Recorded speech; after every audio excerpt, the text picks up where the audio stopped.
kids, and thank you so much for watching a Jewish story with a lesson. This story that I'm going to tell you is an amazing story. In fact, it's one of my most favorite stories in the whole world.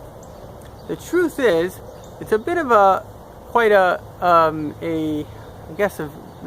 it's a very sad story, but I guess it's important to know it, because as the Frierdiker Rebbe says, Jewish children have great neshamas, great souls, and they can understand these kind of things. So you may not know this, but there was a terrible, evil time in Jewish history not so long ago.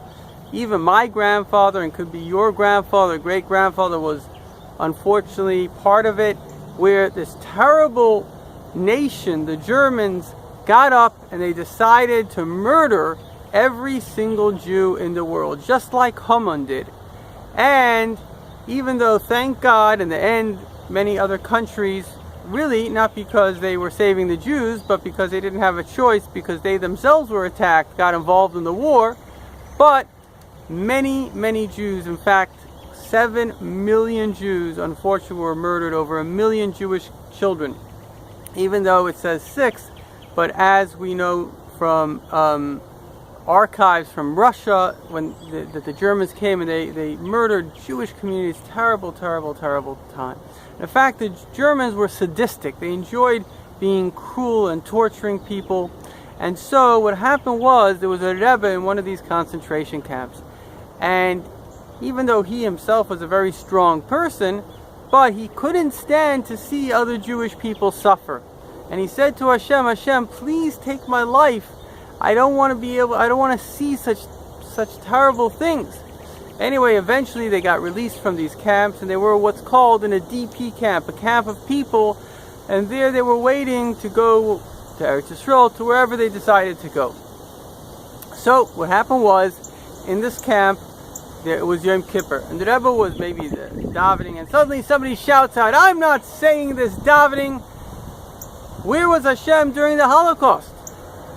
And so the Rebbe was quiet, and he said, look, I understand what you're saying, but let me tell you why I'm davening. And listen to this, very, very, very meaningful. He says, you know, when I asked Hashem to take my life, I now realize I made a mistake.